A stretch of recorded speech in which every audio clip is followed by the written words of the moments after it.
What's going on, guys? Let me get set up here. All right, I'm 3 minutes late for those of you that are going to jump on. Facebook updated their live streaming stuff. It's very confusing. So I have some notes over here that I'm going to be looking at so I stay on track. And we are going to talk about goals. Alrighty, so what do goals look like? What's up, Karen? What's up, Jennifer? So what do goals look like? A lot of us get stuck in a very general goal. Alrighty, general goal is I want to lose weight. I want to work out more. I want to get stronger. Whatever the case may be, I want to save money, right? Whatever the case may be, our goals are too general, too broad, not specific enough. They don't even pertain to us sometimes. It's things you don't even like to do most of the time. So how do you stay on track? How do you set a goal, attain the goal, and then set a new goal, right? Because even so, like if I want to lose weight and I lose 5 pounds in the first month or the first week, I'm super excited. But how do I keep that excitement going? And the answer is set a new goal. Alrighty, and make sure that it's attainable. Make sure that it is within what you want to do and what you like to do. So, for instance, if I hate running and I made my only goal solely based off running, I would be a pretty miserable person. Every day I would take off on a run and I wouldn't be happy because I wouldn't look forward to doing that, right? Now, if my goal was to maybe run a little more often and just maybe set a goal of once a week, that would be a little bit better, right? So I'm going to use weight loss for a goal. And so we use an acronym called SMART, S-M-A-R-T. And the S stands for specific, the M stands for measurable, the A stands for attainable, the R stands for relevant or relevance, and the T stands for timely or timeline. Alrighty, so getting started with the S, a very specific goal, as specific as you could possibly make it, right? So my goal is weight loss, okay? A specific weight loss goal would be, I want to lose 10 pounds by May 1st. That's specific. It is crisp to the point. It's not, I just want to lose weight. It's not, oh, I want to get healthier. It's not this broad spectrum of things. Alrighty. So, got a phone call coming in. He's going to have to wait. So, very specific. I want to lose 10 pounds by May 1st. Alrighty. That's specific. Now I have a goal and I've accomplished a couple other things as well. So my M is measurable. Is that measurable? Absolutely. 10 pounds. When I see the scale go down 10 pounds, I've measured it. Alrighty. Is it attainable? Attainable is much more important when we start talking about consecutive goals, because as you get fitter and as you get, if fitter is a word, and as you get more healthy, your health goals actually become harder. Alrighty. So attainability in the beginning is actually pretty simple if you're new to exercise or you're new to nutrition or things like that. So, but is it attainable? May 1st, that's 4 weeks out. I want 10 pounds. That's 2 pounds a week. I'm 10 pounds down, right? That is attainable. It is healthy. It's sustainable. It's everything that my nutrition coach or my personal trainer has told me is healthy. And so, yes, my 10 pounds in 4 weeks is attainable, or in 5 weeks is attainable. Alrighty. So, the R, the relevance. Is it what I want to do? Is it relevant to me? Is it important to me? Right? So a lot of times we get caught up in goals that aren't our goals. We get caught up in goals that are influenced by our spouse, influenced by our family, influenced by friends. Like let's say my friends join a CrossFit gym. They're like, hey, you got to come join this CrossFit gym. I'm like, hey, I hate CrossFit. So that's not relevant to me. Why would I join that gym if that's not even what I want to do? I want to do Camp Glad. I want to do a regular gym. I just want to run, whatever the case may be. So make sure your goal is relevant to you. This is where I see as a trainer and as a nutrition coach, a lot of people falling off, right? And so what that means is you jump on board, you paid for it, so you're excited, and I give you your nutrition plan, and the first week you're logging everything, and you're tracking your measurements, and you're tracking your pictures, and then you disappear. Right? And you're like, oh, it's just too hard. And then the excuses start to come. It's too hard. It's not the right time. I'm too busy. I don't know how to cook. My food tastes nasty. It's too much protein, too much carbs, not enough food, whatever the case may be. The excuses start to come. And that's where we start the relevance conversation. Is this really what you want to do? And is this really what you want to do right now? Right? And so that's a huge thing. It's very hard for companies to sit down and ask, is this relevant to you? Is this really what you want to do? And I always use that as, if this isn't what you want to do or even what you need to do, I really won't accept your money. I've turned away a handful of people that have asked for my help, and I've said, well, why? And I say, you don't need my help. That's not what you need. I don't want to take your money if you're not ready. Alrighty, if this is not a goal for you. If it is strictly fueled by your spouse saying you need to lose weight, that's not good enough. Okay? So do not let someone else impact your wants and wishes and needs. Alrighty? Now, if you're unhealthy and you know you need to lose weight, that's great. But you have to want to lose weight right now. It's the same concept as a drug abuser. They are not going to stop abusing drugs until they're ready to stop abusing drugs. No matter how many people tell them to stop using drugs, no matter how many times they get arrested or they go to rehab or whatever the case may be, they are not going to stop drinking alcohol. They are not going to stop using drugs until they are ready. So you have to be ready. Alrighty? So that's relative. Is it relative to you? Alrighty, and then timely. I set a timeline of May 1st.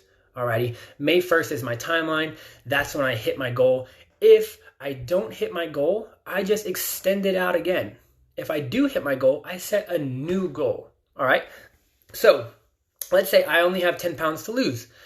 I set my goal. I want to lose 10 pounds by May 1st. Boom, 2 pounds a week. I'm there starting today. Monday, I'm there. I'm losing 2 pounds a week.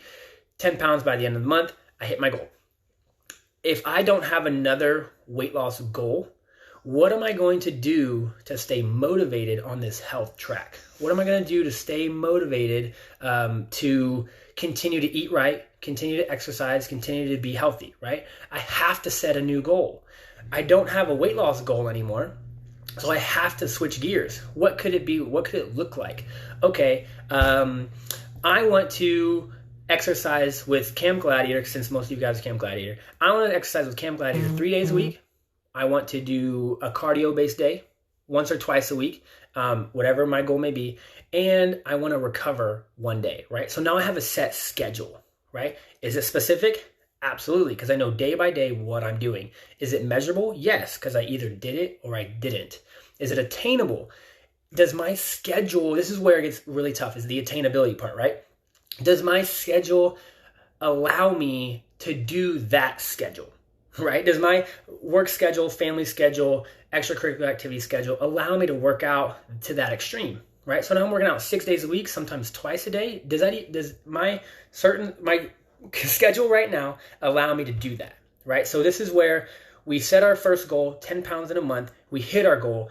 The first part is the relevance. So when I first set a new goal, relevance is key. Is it relevant to me? Is it what I want? Once we hit that goal, the attainability becomes the hard part. Now, we have to set realistic expectations of our new goal. So maybe I'm a single parent. I work full time.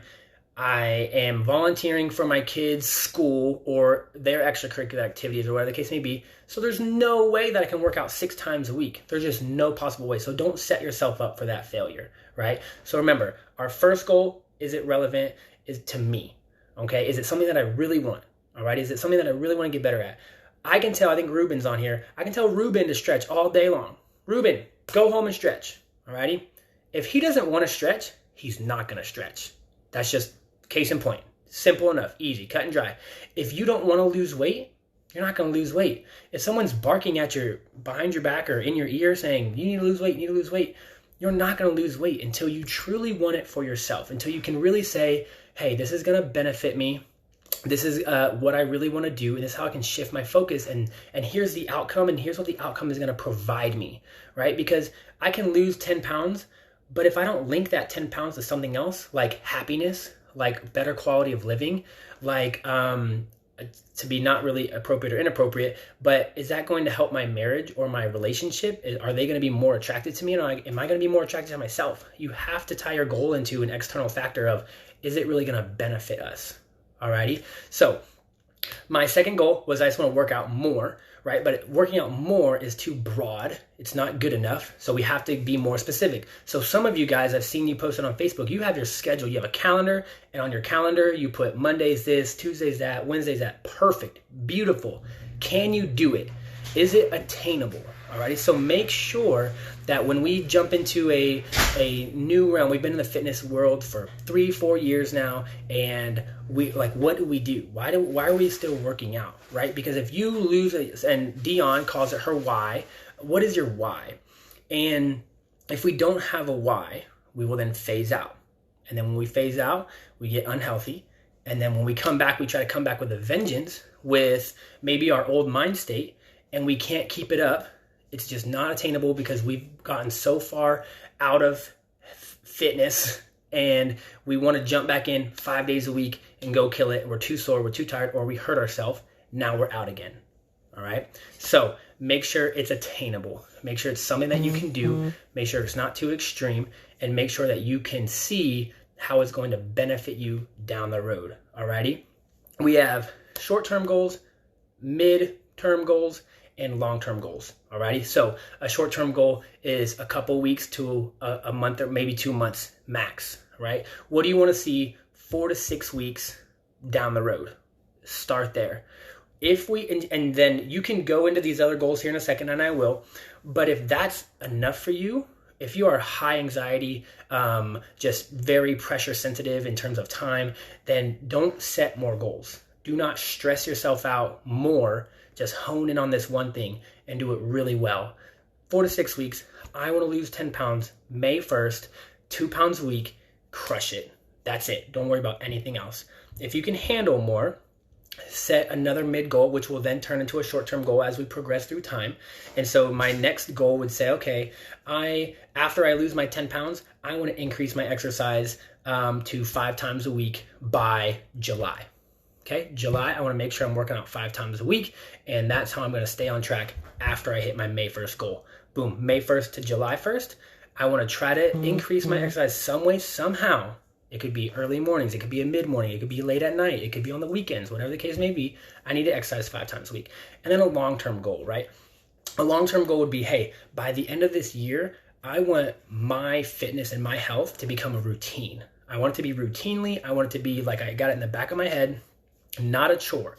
Right now, a lot of us think of meal prepping, eating healthy, exercising as a chore, right? If that never changes, we're gonna fail. We're gonna stop.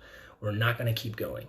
Alrighty. So how can we create this as part of our life? This is now part of my life. Alrighty. It's when you go out on vacation and you're looking for some way, somehow to exercise. Alrighty. It's when you go out of town to your relatives or your family and you say, hey, you know what? Every morning I work out. And so I'm going to continue that routine. I'm going to continue that part of my life no matter where I'm at if I can. All right. So sum it all up. SMART goals. Specific. Very specific. Is it measurable? Is it attainable? Is it relative to me? And do I have a timeline or a time frame? All right. So remember, when you set a new goal, if it's very new to you, relatable is going to be the hardest part, right? Relate that goal to you, especially if it's a health and fitness goal. Do you really want it, or does somebody else make you want it? Or does somebody else force you to want it? Or does somebody else like peer pressure you into wanting it, right? It's the same thing with alcohol abusers or drug abusers. If they don't want it, they're never going to stop drinking. They're never going to stop doing drugs. They're going to sneak it in some way, somehow. So do you really want this goal? After you hit your first short-term goal, your first SMART goal 4 to 6 weeks out, the next hardest thing is attainability, right? Because we start setting unrealistic expectations. We maybe take on too much. We maybe set a too aggressive of a goal, and it's not attainable. So remember, 1 to 2 pounds of weight loss a week is all we need. Don't try to speed it up. Don't try to do anything crazy to make that happen faster. Alrighty? Schedule dependent. What is your schedule right now? And can it handle whatever you're about to give it? If it can't, it's not the time. Okay? And it's okay that it's not the time. But you have to know that it's the time. Because again, all of our health and fitness needs revolve around our mental health. Revolve around our psychology. Alrighty? If you are mentally stressed, if you are anxious about a goal, if you are anxious about this new task that you're about to put on yourself, it's not the time. All right. And that's okay. We can do it. Alrighty, guys. So those are your SMART goals. If you want, I would love for you guys to comment some of your SMART goals, and I will tell you if it's too broad, too generic, or can we make it more specific? And then let me know. Is this going to be, are you new to this? Or is this going to be something longer that you've been doing? Like if you've been with CG for 3 years and now you have to figure out how to keep your why going, right? And so tell me, hey, I'm not new to this. I'm a veteran. Here's my goal, right? Because that way I'll change my chain of thinking and say, okay, is this attainable for you? All right. So if it's new for you, let me know. Hey, this is the new goal. Here's what I want 4 to 6 weeks down the road. Or hey, I've been at this for a while. Here's a new goal, but I will change my way of thoughts to say, okay, is it attainable for you? And I'll start digging into your schedule, right? So put in the comments if you feel okay to put in the comments. If not, just send me a message either through the app or through Facebook, whatever you want, and I will help you guys with your SMART goals. All right, I'll save this, I'll download it, I'll make it a YouTube video, and you guys will be able to access this at any time. All right, bye guys.